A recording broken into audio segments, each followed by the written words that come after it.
रितेश कहाँ है? वो ब्लड टेस्ट के लिए गए हैं। ब्लड टेस्ट के लिए? अटेंडेंट को फोन करके बोलो उसे वहीं रोके। पर बात क्या है? तो बोला जाए वही करो, जल्दी।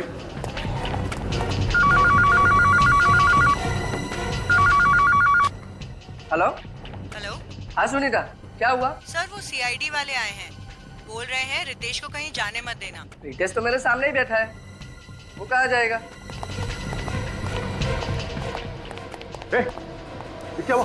कहाँ गया वो? सर वो बाहर की तरफ गया है। तुम ठीक हो? रेडी, डॉक्टर बुलाओ जल्दी। रेडी, निकल, इस तरफ देखो।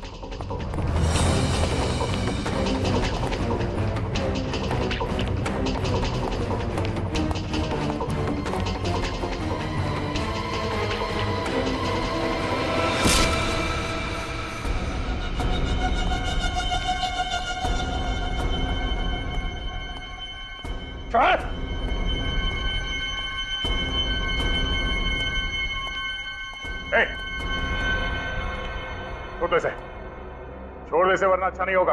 अच्छा तो इस कबूतर के लिए नहीं होगा। तो खून कर चुका हूँ, एक और कर दूंगा, फांसी तो एक ही होनी है। मैं कहता हूँ जाने दो मुझे। ठीक है, तुम चले जाओ, निखिल को खुश नहीं होना चाहिए। अब है ना लाइन पर, कर नीचे करो। नहीं दे रहे, कर नीचे करो।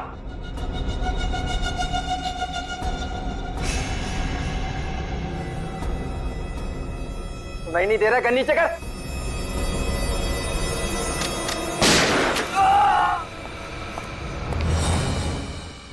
दो खून करके सीआईडी से पंगा लेगा तू? आप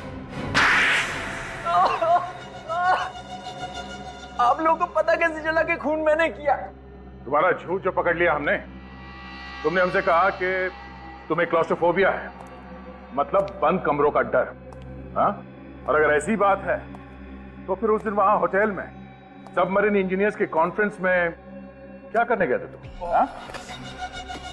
इतनी प्लानिंग की छोटी से छोटी बात का ख्याल रखा, फिर ये गलती कैसे हो गई? सीआईडी की बात ही कुछ ऐसी है, एक छोटा सा सुराग भी काफी है हमारे लिए तुम जैसों का भांडा फोड़ने के लिए। अब ये बताओ, अपने दोस्तों को क्यों मारा तुम? लगातार हो रही ब्लैकमेलिंग से सुधांशु और अंकुश परेशान थे। वो मुझे धमकी देने लगे थे कि मेरे किए हुए गुनाह का भुगतान वो नहीं करेंगे और सीआईडी को सब सच सच बता देंगे कि विभोर को धक्का मैंने दिया था। मतलब वो दोनों जानते थे कि विभोर को तुमने धक्का दिया? हाँ। वैसे तुमने विभोर को धक्का दिया क्यों? क्या बिगाड़ा था उसने तुम्हारा? हाँ? क्योंकि उसने मेरा प्यार छीना था। क्या मतलब? मैं मनीषा से प्यार करता था कॉलेज के दिनों से ही। विभोर को ये अच्छी तरह पता था, फिर भी उसने मनीषा को जाकर प्रपोज किया। और मनीषा ने विभोर का ये शादी का प्रपोजल स्वीकार करके उसे शादी कर ली? हाँ? हाँ, उसी दिन मैंने तय कर लिया था कि विभोर को इसकी भारी कीमत चुकानी पड़ेगी। कीमत विभोर नहीं, तुम चुकाओगे, सलाखों के पीछे फांसी का इंतजार करते हुए, क्योंकि विभोर अभी जिंदा है।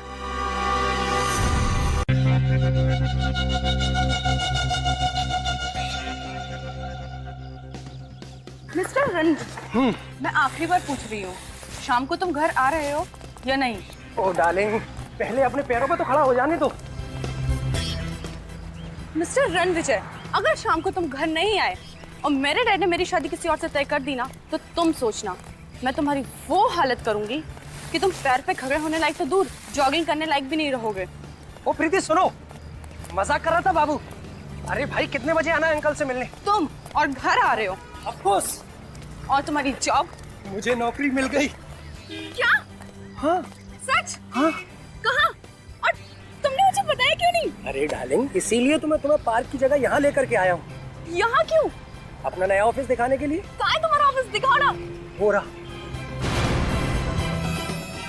ओह माय गॉड, लाश।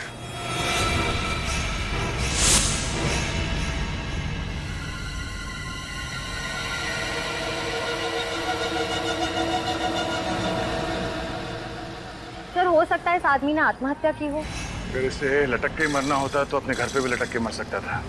ऐसे दो ऊंची बिल्डिंग के बीच में लटकना लॉजिकल लगता है मुझे। लेकिन सर, अगर ये खून है तो खूनी को लाश को किसी सुनसान जगह में काट देनी चाहिए। क्यों इस तरह शहर के बीचों बीच लाश की नुमाइश क्यों करता? श्रेया, लाश छुपाना खूनी का मकसद नहीं होता। अलग अलग खूनियों के दिमाग में अलग अलग किस्म के फिक्र होते हैं। संभाल के।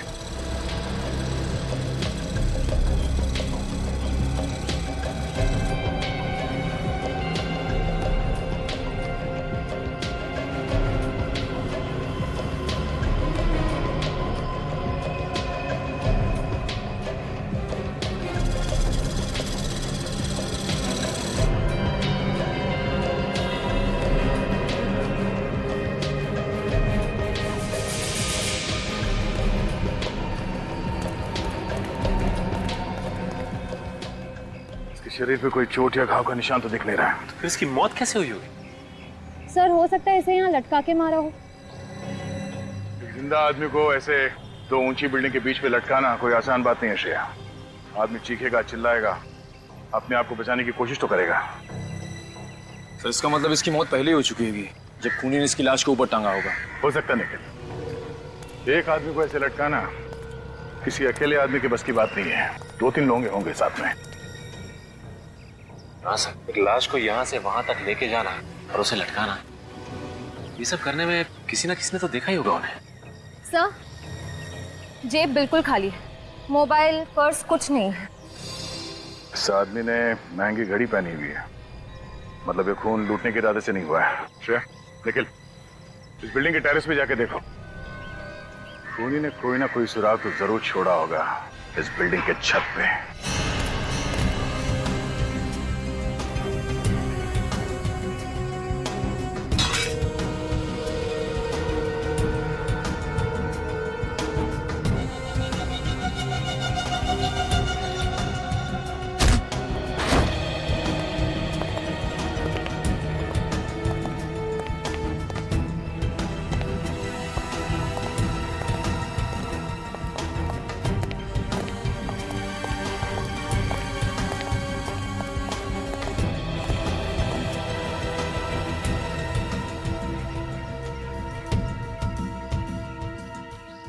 रस्सी यहाँ बिल्डिंग के छत पे बांधी गई है, मतलब खूनी लाश को लेके यहाँ पे आया था। सर सामने की टेरेस से ये लोहे का एंकर मिला। एंकर? ओह, मतलब खूनी ने इस एंकर को रोप गन से उस बिल्डिंग के छत पे फेंका और उसके बाद इस पुली की मदद से लाश को रस्सी से बांधकर बीच में लटका दिया। बहुत बड़ी प्लानिंग की है इस खूनी ने, हाँ? उस लाश को लटकाने के लिए। ये सब करके साबित क्या करना चाहता था वो? सर ये शंभू है, इस बिल्डिंग के सिक्योरिटी गार्ड। शंभू, जो लाश थी नीचे, तुम पहचानते हो उसे? हाँ साहब, पहचानता हूँ।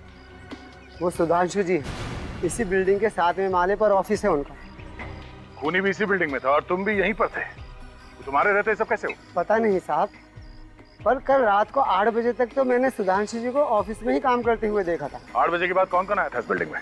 7:30 बजे के बाद इस बिल्डिंग में कोई नहीं आया साहब। सर इसका मतलब ये खूनी 7:30 बजे से पहले ही बिल्डिंग के अंदर घुस गया था और जैसे ही मौका मिला सुधांशु को मार दिया इसने। रात 8 बजे और कौन कौन था इस बिल्डिंग में सुधांशु के अलावा?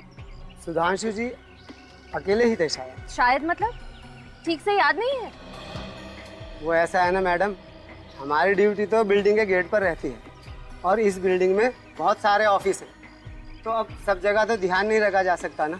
छत तो एक ही है ना, तो तुम्हारे रहते वो खूनी इस बिल्डिंग की छत पे आया कैसे? सोसाइटी वालों ने सभी ऑफिस वालों को एक एक चाबी दे रखी है, तो उसी ऑफिस की चाबी से छत का दरवाजा खोला गया होगा साहब। कल रात 8 बजे के बाद तुमने किसी के चीखने चिल्लाने की आवाज सुनी थी इस बिल्डिंग में?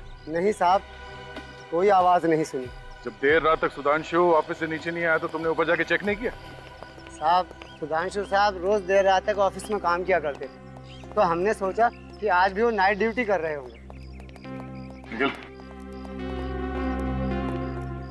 लगता है ये खूनी सुधांशु के कोई आसपास वाला ही है, क्योंकि अच्छी तरह से जानता था कि सुधांशु को कब और कहां मारना है।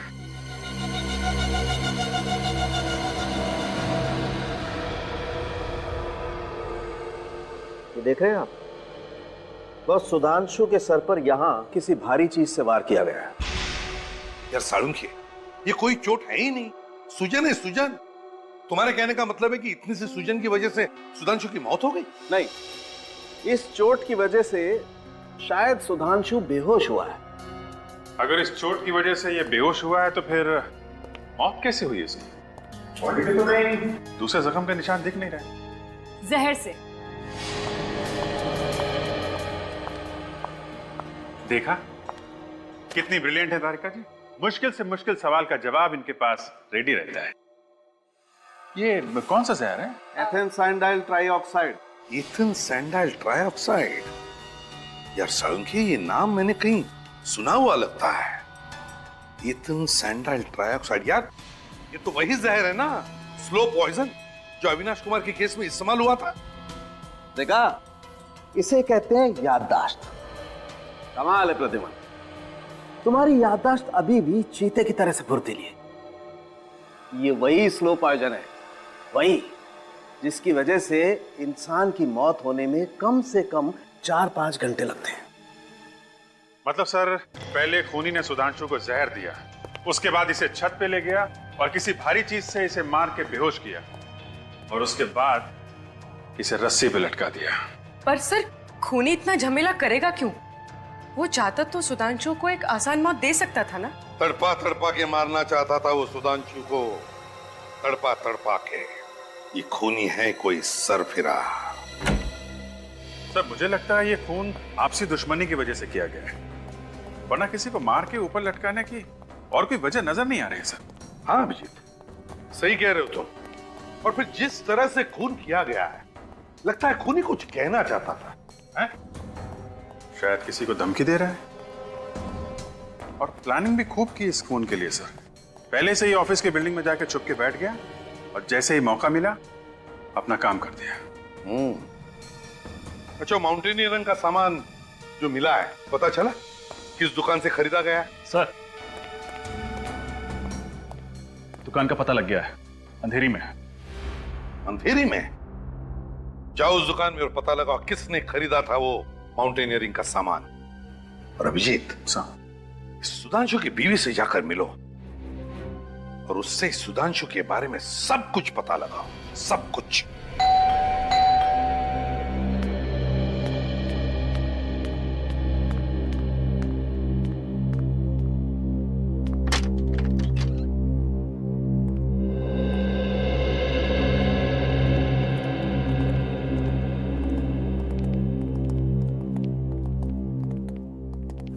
माफ कीजिएगा, हम आपकी हालत समझते हैं, लेकिन सुधांशु के खूनी तक पहुंचने के लिए हमें आपसे कुछ सवाल पूछने पड़ेंगे। जी पूछिए दीदी।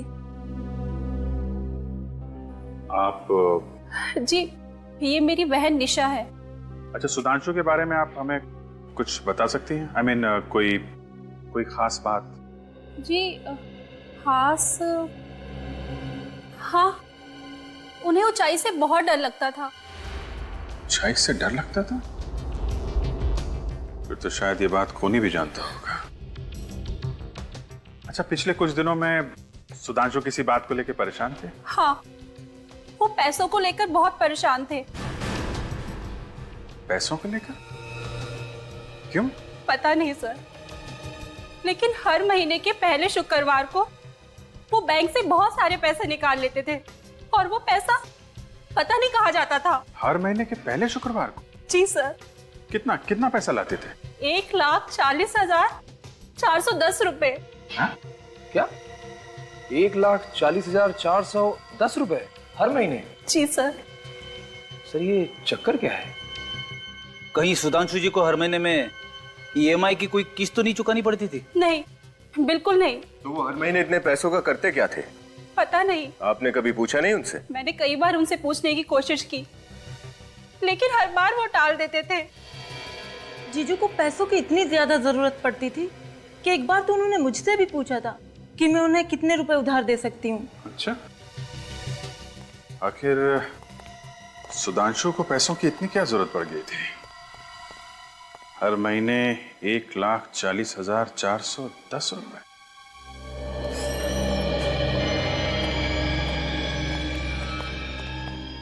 Good morning sir. Good morning. क्या देखेंगे सर आप? हाइकिंग वगैरह करते हैं? हाँ, कभी कभी करते हैं। हाइकिंग का सारा सामान मिलता है हमारे पास। वैसे कुछ सामान तो हम साथ में लेकर आए। क्यों? हम लोग सीआईडी से हैं। सचिन, ये देखिए। पर ये बताइए कि ये सामान आपके यहाँ से खरीदा गया है क्या? हाँ सर, ये सामान रसिया में बनता है और सिर्फ मेरी ही दुकान पर मिलता है। आप बता सकते हैं किसने खरीदा होगा ये? क्या बात है, कुछ गड़बड़ हुई है क्या? एक खून हुआ है। खून?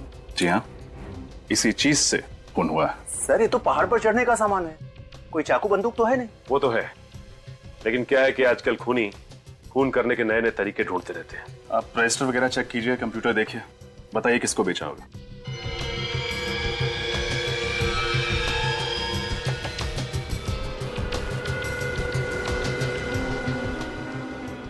इस सामान पर जो बैच नंबर का स्टिकर होता है वो हटा दिया गया है।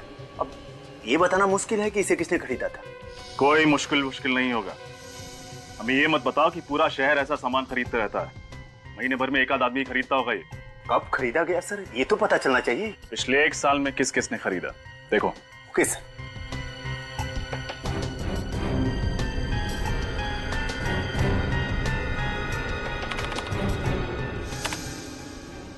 मिल गया सर, 10 लोगों ने। देखा, सिर्फ 10 लोगों ने। सर 10 लोगों का नाम पता नंबर तो मिल ही सकता है। शुरू हो जाओ। कल सुधांशु अपने ऑफिस से थोड़ी देर के लिए बाहर गए थे। हाँ, कल दोपहर को। और सर जब कल निकले ऑफिस से तो उनके पास एक बैग था, पर जब वापस आए तो वो बैग उनके पास नहीं था। सर जरूर उसके बैग में वही पैसे होंगे। अच्छा, ये कितने बजे गए? दोपहर के 1:30 बजे। 1:30 बजे। और कितने बजे वापस आए थे? जल्दी आ गए थे, 1:45 के आसपास। 1:45 बजे? मतलब 15 मिनट के अंदर वापस भी आ गए? मतलब सर ये सुधांशु कहीं आसपास ही गया होगा। हाँ सर, पैदल ही गए थे, ज्यादा दूर नहीं गए होंगे। पैदल गए थे? अच्छा। तो जब ये वापस आए थे तो कैसे दिख रहे थे? I mean, उनका बर्ताव कैसा था? उनका बर्ताव तो वैसा ही था, पर उनके कपड़े। कपड़े? क्या हुआ था कपड़ों में? उनके कपड़ों पर सीमेंट लगा हुआ था। सीमेंट लगा हुआ था? जी हाँ, सीमेंट। और उनके कोट पर पेंट के निशान भी थे। पेंट के निशान? हाँ, हल्का सा पीला रंग का था। अच्छा, thank you very much. Cement और पेंट के निशान, इसका मतलब सुधांशु किसी ऐसी जगह गया था जहाँ पे कंस्ट्रक्शन का काम चल रहा है और पेंटिंग का। चलो जरा ऑफिस के आसपास चेक करते हैं। मिस्टर राजीव, 15 तारीख को आपने M&N माउंटेनियरिंग से कुछ सामान खरीदा था क्या? हाँ, तो वो सामान मैं देख सकता हूँ? पर किस लिए? मैं CID से।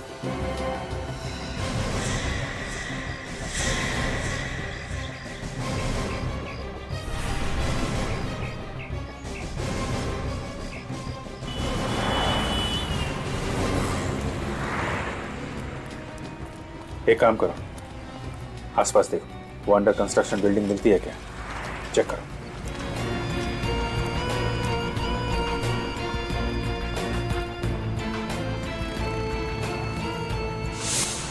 आप रेडी? बैठ तो नहीं गया? अरे नहीं सर, यहाँ कहाँ बैठने की जगह है, बस वो अंडर कंस्ट्रक्शन बिल्डिंग मिल जाए वहीं पे बैठूंगा। हाँ, तुम्हारा क्या हाल है? अच्छा, हाँ रुको, आता हूँ। अच्छा, तो ये है अंडर कंस्ट्रक्शन बिल्डिंग। यहाँ पे पैसों का बैग लेके आया था सुधांशु। लगता तो ऐसा ही है सर। जरा देखें कैसा पान बनाता है ये। ड्यूटी पे पान? पूछ मत भाई, बड़े टेढ़े आदमी है, न जाने कब क्या कर बैठेंगे। क्या है? क्या फुसफुसा रहे हो? हाँ? कुछ नहीं सर। तुमने कुछ बोला क्या? अरे सर, मैं क्यों कुछ बोलूं? मैंने कुछ नहीं बोला। मेरे कान बज रहे हैं। हाँ? चलो। अरे सुनो, इसे पहचानते हो? ये कौन है साहब? ये कल दोपहर को यहाँ पे आया था, 1-1:30 बजे के बीच में। हाँ, अब कुछ याद आ रहा है साहब। याद आ रहा है? इसके हाथ में एक बैग था। बैग? देखो, अभी प्यार से पूछ रहे हैं, जल्दी से याद आ जाए तो अच्छा है, वरना बहुत भारी पड़ेगा। हाँ हाँ साहब, एक बैग था साहब। था ना? क्या क्या किया उसने बैग में? लगता है साहब उस आदमी का दिमाग खराब था, जाते समय खाली हाथ चला गया। अच्छा, ऐसा तो हुआ नहीं होगा कि वो आदमी वहाँ बैग छोड़कर गया और तुमने जाकर देखा ना हो उसमें क्या है? माफ करना, आपने मुझे रंगे हाथों पकड़ लिया साहब। जी देखा ना जाके वहाँ पे? जी साहब, मगर इससे पहले कि मैं यहाँ से जाता एक मेम साहब आई और वो बैग लेके चली गई। मेम साहब? देखने में कैसी थी? देखने में तो मेम साहब ही थी। अरे यार, चेहरा तो देखा होगा ना उसका? नहीं साहब, चेहरा कहाँ देखा, वो मेरी निगाह तो बैग पे ही थी ना। नहीं देखा? अच्छा, ले चलो ब्यूरो ले चलो। अरे नहीं साहब, उसका कद 5.5 फीट के आसपास में था, रंग गोरा और लंबे बाल। बाकी शक्ल के बारे में मत पूछो साहब, शक्ल मैंने ठीक से देखी नहीं। सच कह रहा हूँ साहब, सच कह रहा हूँ। सर, सुधांशु की बीवी और साली 5.5 फीट से कम है, तो ये शायद कोई और ही होगी। इसका मतलब इस गुनाह में एक लड़की भी शामिल है। हम अंकुश से मिलना चाहते हैं। आप लोगों ने आने में बहुत देर कर दी। 5 दिन पहले उनकी मौत हो गई है। मौत? आई एम सॉरी, कैसे हुई मौत? आग में जलकर। ये आग कहाँ लगी थी? उनके ऑफिस में। संभालिए अपने आप को। जिस चीज से वो जिंदगी भर डरते थे, उसी चीज ने उनकी जिंदगी छीन ली। मतलब ये अंकुश आग से डरता था? जी हाँ, उन्हें आग का फोबिया था।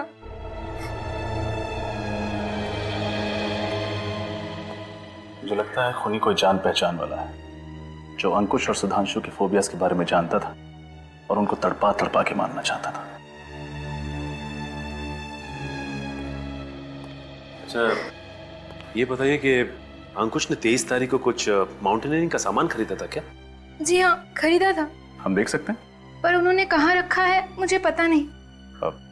माफ कीजिएगा, तब तो आपके घर की तलाशी लेनी पड़ेगी। श्योर। श्योर? यस। अरे सुधांशु, ये फोटो में सुधांशु है ना? जी हाँ, ये सुधांशु है, अंकुश के बिजनेस पार्टनर। Business partner? जी हाँ, लेकिन 1 साल पहले इनकी पार्टनरशिप टूट गई। पार्टनरशिप टूट गई? लेकिन क्यों? कुछ आपसी मतभेद। सब पूरा घर देख लिया, माउंटेनियरिंग का सामान कहीं नहीं मिला। मिलेगा कहां से? जरूर वो जान पहचान वाला चुरा के ले गया होगा सुधांशु को मारने के लिए। नम्रता जी, इस फोटो में अंकुश और सुधांशु के अलावा ये दोनों कौन है? वो रितेश है, अंकुश का बहुत अच्छा दोस्त। ये वाला? जी। और ये वाला? इन्हें मैं नहीं जानती। कोई बात नहीं, सीआईडी इनका पता लगा लेगी। वैसे ये फोटो है कहाँ की?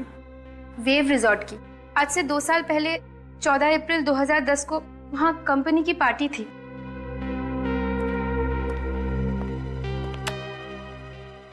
वेव रिजॉर्ट, 14 अप्रैल 2010।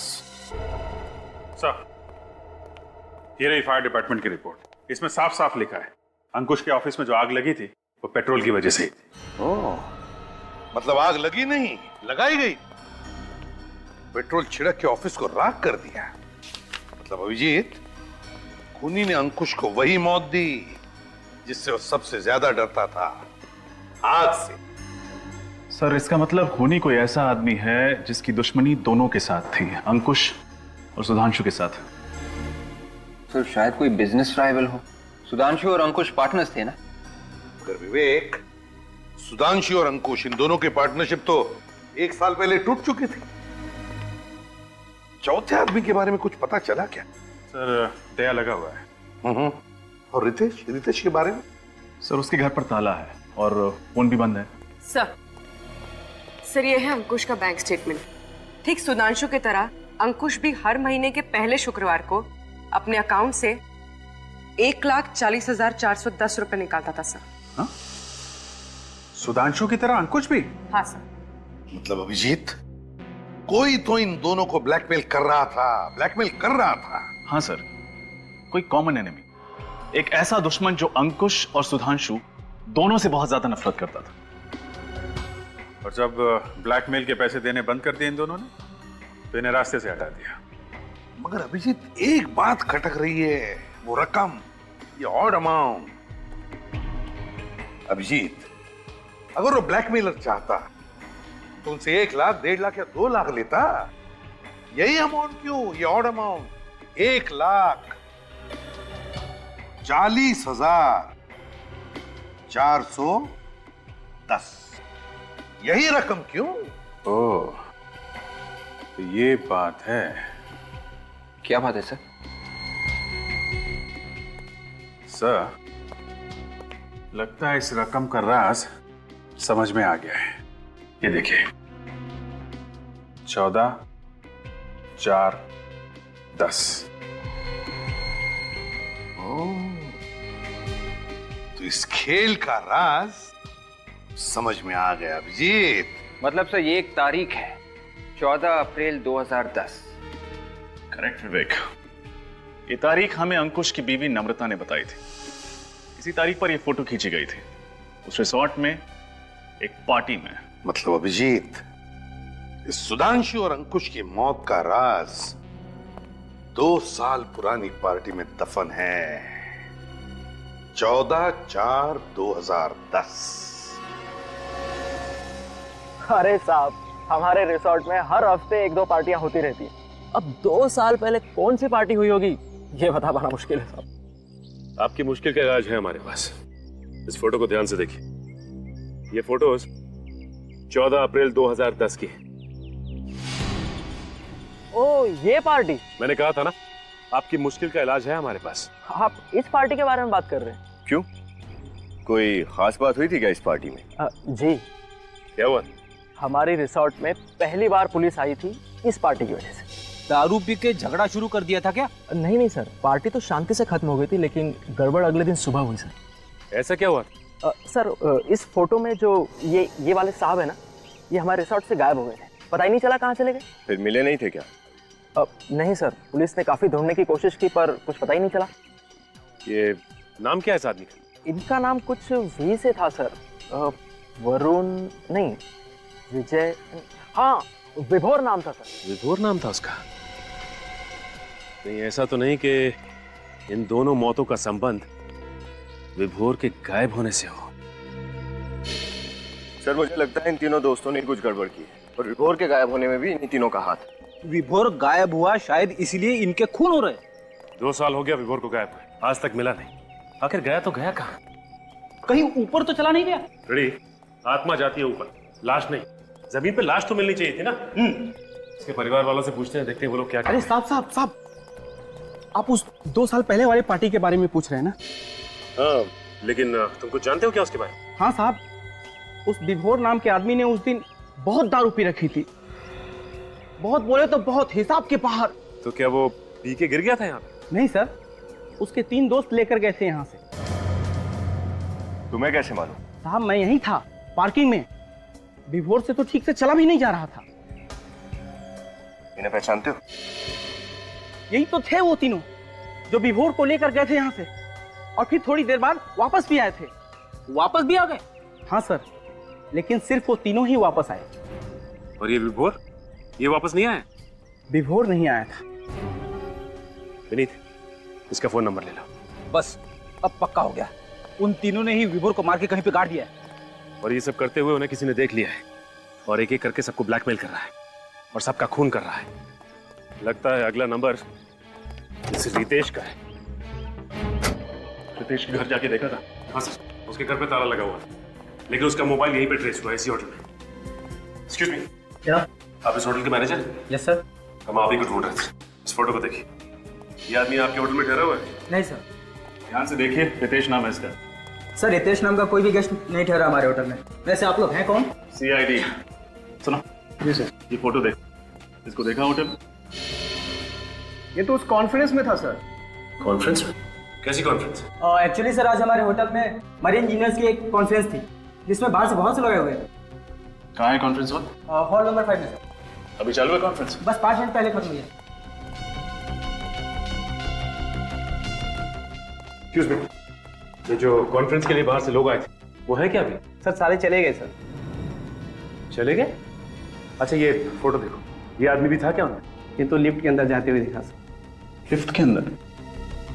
तो नीचे गया होगा।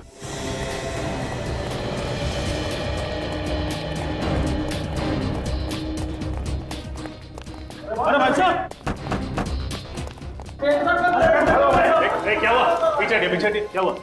सर लिफ्ट पड़ी हुई है, अंदर आदमी अटका हुआ है। अंदर आदमी अटका? हाँ। और ये आदमी अंदर है। पीछे हटिए, सचिन।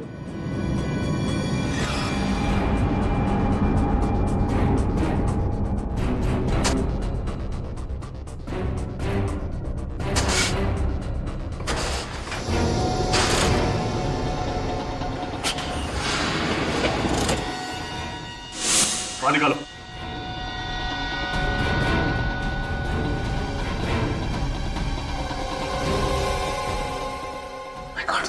रितेश, रितेश,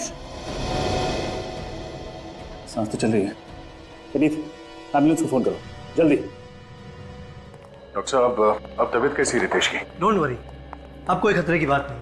ये तो अच्छा हुआ कि आप लोग उसे सही वक्त पर हॉस्पिटल लेके आए, वरना उसका बचना बहुत ही मुश्किल हो सकता। लेकिन डॉक्टर साहब, एक बात समझ में नहीं आई, सिर्फ लिफ्ट में बंद होने की वजह से उसकी तबीयत इतनी बिगड़ गई? वो बात नहीं है, हमें उनके खून से जहर भी मिला है। जहर?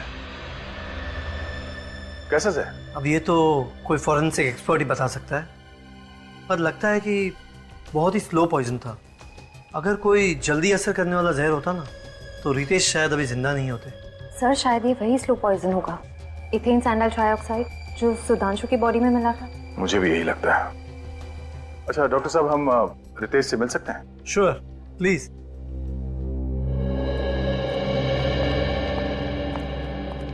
अरे सर,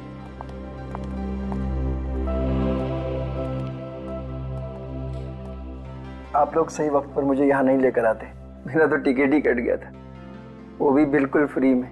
नहीं नहीं नहीं नहीं, फ्री में नहीं, पूरे 1,40,410 रुपए में। 1,40,410? ये क्या सर? देखो रितेश, अब सच पे पर्दा डालने से कोई फायदा नहीं। हमने तुम्हारे बैंक अकाउंट के डिटेल चेक किए हैं। तुम हर महीने के पहले शुक्रवार को 1,40,410 किसे देते थे? मैं? किसे? उसी को जिसे सुधांशु और अंकुश भी पैसे देते थे, और जिसने उन दोनों का खून कर दिया, और तुम्हारे ऊपर भी तो हमला किया। मुझ पर किसने हमला किया मैं नहीं जानता, मैंने तो उसका चेहरा भी नहीं देखा। कमाल, उस आदमी ने तुम्हें जहर दिया, तुम्हें लिफ्ट में बंद किया, और तुम कह रहे हो कि तुम उसका चेहरा देख नहीं पाए? हाँ? जहर का तो मुझे पता नहीं सर, मैं होटल से बाहर जा रहा था, अचानक पीछे से किसी ने मुझे धक्का दिया और मुझे लिफ्ट में बंद करके चला गया। ये सब इतना जल्दी हुआ, मुझे उसका चेहरा देखने का वक्त ही नहीं मिला। अच्छा, उसने तुम्हें लिफ्ट में ही क्यों बंद किया? तुम्हें लिफ्ट का कोई फोबिया है क्या? लिफ्ट ही नहीं सर, मुझे हर बंद कमरे से डर लगता है, मुझे क्लस्ट्रोफोबिया है। देखा सर आपने, खून ही सबको दर्द भरी मौत देना चाहता है। उसने सुधांशु को ऊपर लटका दिया क्योंकि इससे वर्टिगो था, और उसने अंकुश को जला के मारा क्योंकि इसे पायरोफोबिया था, और इसे लिफ्ट में बंद कर दिया क्योंकि इसे क्लस्ट्रोफोबिया है। मतलब ये आदमी को इनके जान पहचान का ही है, जिसे मालूम था कि किसे किस चीज से डर है। रितेश, कोई नाम आता है तुम्हारे दिमाग में? नहीं सर। हमारे दिमाग में एक नाम आता है। किसका? विभोर। विभोर? आप लोग विभोर को कैसे जानते? हम तो उस पार्टी के बारे में भी जानते हैं जो 14 अप्रैल 2010 को हुई थी वेव रिसॉर्ट्स में। 14 अप्रैल 2010? ये रकम 1,40,410 वहीं से आया है ना? बताओ उस रात क्या हुआ था एग्जैक्टली, जिसकी वजह से तुम लोगों को ब्लैकमेल किया जा रहा था, जिसकी वजह से खून हो रहे हैं? उस रात? हाँ हाँ बोलो, क्या राज है उस रात का? कहाँ है ये विभोर? उस रात विभोर ने बहुत शराब पी रखी थी, उसे सीधे चलने को भी नहीं हो रहा था। हम लोगों ने सोचा इसको थोड़ा घुमा लाते हैं, थोड़ा ठंडी हवा लगेगी तो शायद शराब का नशा कम हो जाएगा।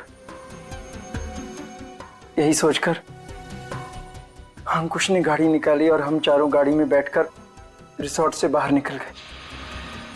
रिसोर्ट से थोड़ी दूर जाकर एक खाई थी, अंकुश ने गाड़ी वहीं पे रोक दी और हम चारों वहीं पे बैठ गए और बातें करने लगे। क्या बात करने लगे? इधर उधर की बात जो दोस्तों में होती, थोड़ा हंसी मजाक, एक दूसरे की टांग खींच रहे थे। और थोड़ी देर के बाद हम एक दूसरे के डर के बारे में बातें करने लगे। डर? कैसा डर? हाँ, डर। हर इंसान को किसी न किसी चीज से डर जरूर लगता है। जैसे मुझे क्लस्ट्रोफोबिया, सुधांशु को वर्टिगो और अंकुश आग से डरता था। विभोर को ऑल्टोफोबिया था। ऑल्टोफोबिया? ऊंचाई से डर लगता था उसे? जी हाँ, ऊंचाई का डर, क्योंकि वहां पर खाई थी। हमने विभोर को बहुत उकसाया कि अगर तुझ में हिम्मत है तो तू 2 मिनट उस खाई के पास खड़ा रहे और नीचे देख। ये जानते हुए भी कि उसने शराब पी रखी थी और वो लड़खड़ा रहा था, तुम सबने ऐसा किया? यही तो सबसे बड़ी गलती की हमने। विभोर शराब के नशे में था, उसका बैलेंस बिगड़ गया और वो खाई में जा गिरा। फिर हम जैसे तैसे नीचे उतरे सर। हमने विभोर को ढूंढने की बहुत कोशिश की, लेकिन विभोर नहीं मिला। तब हमने ये फैसला किया कि ये राज किसी को नहीं बताएंगे। ये राज हम अपने सीने में दफन कर देंगे। शर्म आनी चाहिए तुम्हें। खुद को दोस्त कहते हो ना? सर, जो कुछ भी हुआ अनजाने में हुआ है। विभोर की मौत का बोझ हम अपने सीने में लेकर घूम रहे। फिर ये ब्लैकमेलिंग का सिलसिला कब से शुरू हुआ? 3 महीने पहले अचानक हम तीनों को एक चिट्ठी मिली जिसमें लिखा था 1,40,410 रुपया हर महीने अगर हमने उस तक नहीं पहुंचाया तो वो विभोर की मौत का राज दुनिया के सामने लाकर रख देगा। अच्छा, आप लोगों ने पता लगाने की कोशिश नहीं की कि ये पैसे किसके पास जा रहे हैं? की थी, लेकिन सर मुजरिम बहुत चालाक है। वो हर बार पैसे लेने की जगह बदलता था और आखिर में कहता था कि पीछे मुड़कर मत देखना। ये सब बताने के लिए वो फोन करता था? फोन नहीं सर, चिट्ठी लिखकर टाइम और जगह बताता। वो चिट्ठी कहाँ है? चिट्ठी तो मैंने जला दी सर। मुझे डर था कि ये चिट्ठी किसी के हाथ में लग जाए। अगर हमें पहले बता देते हैं तो शायद आज सुधांशु और अंकुश जिंदा होते हैं। अच्छा, अब तुम किसी लड़की को जानते हो जिसका कद 5.5 फुट है, गोरा रंग, लंबे बाल? 5.5 फुट, रंग गोरा? हाँ, जरा सोच के बताओ, क्योंकि पैसे का बैग उठाने के लिए वो लड़की ही आती थी।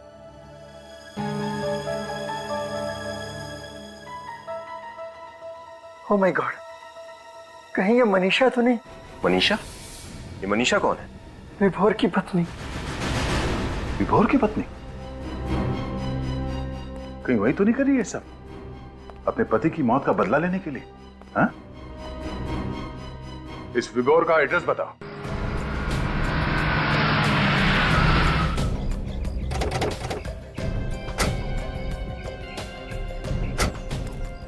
ये विभोर का घर? हाँ सर, विभोर घर गई। सर, जरूर इस सबके पीछे मनीषा का ही हाथ होगा। ब्लैकमेल करके वो अमीर भी बन गई और खून करके अपने पति की मौत का बदला भी ले लिया।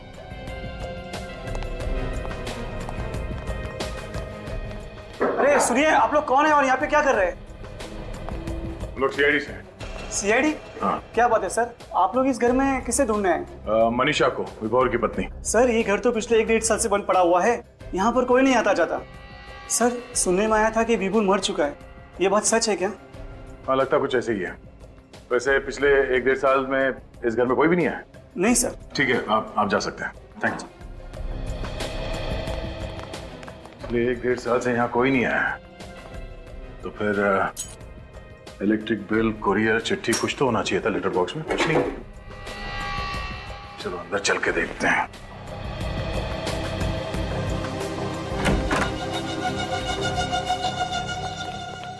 निखिल, जरा देखो लाइट के स्विच कहाँ है?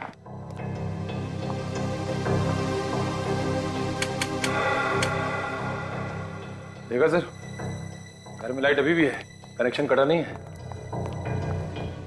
इतना ही नहीं, फर्श भी एकदम चकाचक है। छत पे कहीं भी मकड़ी का जाला नहीं है। ऐसा लगता है यहाँ हर रोज साफ सफाई हो रही है। निखिल जरा ऊपर चेक करना।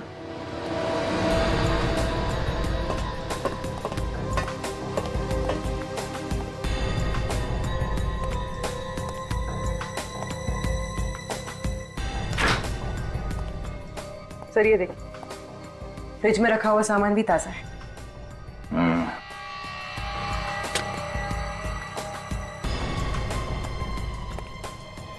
सर ऊपर भी घर एकदम साफ सुथरा है। मतलब ये मनीषा घर में तब आती होगी जब पड़ोसी की नजर उन पे नहीं पड़ती।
रुक जा, रुक। चुपचाप इस तरफ पलटो और इस कार हटाओ।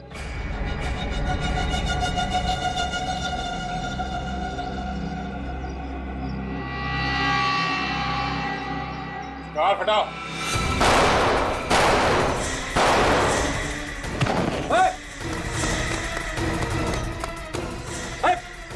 पकड़ो उसे। बस डोंट मूव, कर नीचे, कर नीचे, कार हटाओ। मैंने कुछ नहीं किया, मैंने कुछ नहीं किया, इसे मैंने उसके कहने पे किया था। कहने पे? हाँ? किसके कहने पे?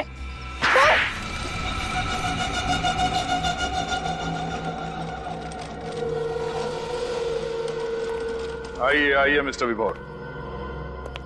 स्वर्गलोक से नीचे धरती में आने में कोई दिक्कत तो नहीं हुई आपको? आप मेरा मजाक उड़ा रहे हैं? मजाक? मजाक तो आपने किया अपने दोस्तों के साथ। अपनी झूठी मौत का नाटक करके पहले ब्लैकमेल किया और फिर उन सबको ऊपर पहुंचा दिया। नहीं, ये झूठ है। हाँ, मैंने उन्हें ब्लैकमेल जरूर किया था, लेकिन मैंने किसी का खून नहीं किया है। क्यों कर रहे थे तुम ब्लैकमेल? क्योंकि मुझे उन्हें सजा दिलानी थी। मेरे साथ जो अन्याय हुआ उसका बदला चाहता था मैं। क्या बात है, बड़ी अच्छी सजा है। उनसे लाखों रुपए ऐंठ के तुम्हें इंसाफ मिल गया। मेरी हालत देख रहे हैं ना आप, चल फिर भी नहीं सकता। नर्क से बदतर जिंदगी बना दी उन लोगों ने मेरी। इसके बदले में थोड़े पैसे मिल गए तो क्या गलत किया? इसी बदले की आग को मिटाने के लिए तुमने अंकुश को आग में जला दिया और सुधांशु को लटका दिया। हा? मैं उन्हें क्यों मारूंगा? उनकी मौत की वजह से तो मुझे पैसे मिलने बंद हो गए। और इस हालत में ऐसा कर भी कैसे सकते हैं? अच्छा, तो कौन है वो आप लोगों का चाहने वाला जो आप लोगों के लिए इन तीनों से बदला ले रहा है? हा? एक बात बताओ, उस 14 अप्रैल 2010 को एग्जैक्टली हुआ क्या था वहां पे? सोच समझ के बताना। उस रात मैंने कुछ ज्यादा ही शराब पी ली थी। ठीक से चल भी नहीं पा रहा था मैं। तभी सुधांशु, रितेश और अंकुश ने मुझे कार में बिठाया और मुझे खाई के पास ले गए। उन्हें अच्छी तरह मालूम था कि मुझे ऊंचाई से डर लगता है। मेरा यही डर दूर करने के लिए उन्होंने मुझे खाई के किनारे खड़ा कर दिया। और फिर शराब की वजह से तुम्हारा बैलेंस बिगड़ा और तुम खाई में गिर गए। नहीं, मेरा बैलेंस बिगड़ा नहीं था। किसी ने मुझे पीछे से धक्का मार दिया। धक्का? किसने धक्का दिया तुम्हें? पता नहीं। उस वक्त वहां उन तीनों के अलावा और कोई मौजूद नहीं था। इसका मतलब है उन तीनों में से कोई। सर मेरी तो कुछ समझ में नहीं आ रहा। अंकुश और सुधांशु मर चुके हैं, रितेश की जान जाते जाते रह गई है और विभोर तो इस हालत में है ही नहीं कि वो किसी की जान ले सके। तो तो सर कौन है वो पांचवा आदमी जिसे हम लोग देख नहीं पा रहे? हाँ सर, और रितेश पर तो खुद जानलेवा हमला हुआ है, तो वो क्यों झूठ बोलेगा? सर जरूर विभोर झूठ बोल रहा होगा। उसने अपने पैसे भी कमा लिए और अपना बदला भी पूरा कर लिया। हाँ, मगर विभोर झूठ क्यों बोलेगा विवेक? क्यों झूठ बोलेगा वो, जब उसे पता ही नहीं कि किसने उस पर जानलेवा हमला करने की कोशिश की? और फिर वो 3 लोगों से बदला लेगा ही क्यों? हैं? बताओ।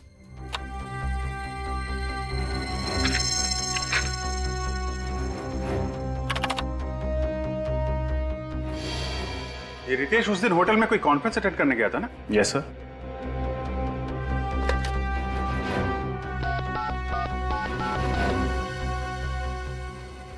हेलो, मैं सीनियर इंस्पेक्टर अभिजीत बोल रहा हूँ सीआईडी से। जी, रितेश आपके होटल में जो कॉन्फ्रेंस अटेंड करने आया था। रितेश, अरे वो जो लिफ्ट में अटक गया था। हाँ जी, हाँ तो वो जो कॉन्फ्रेंस अटेंड करने आया था, आपको मालूम है कौन सी कॉन्फ्रेंस थी, किसकी थी? क्या? Thank you very much sir. Ritesh उस दिन होटल में सबमरीन इंजीनियर्स की कॉन्फ्रेंस अटेंड करने गया था। सबमरीन इंजीनियर्स की कॉन्फ्रेंस? तो फिर अभिजीत, हमारा खूनी मिल गया।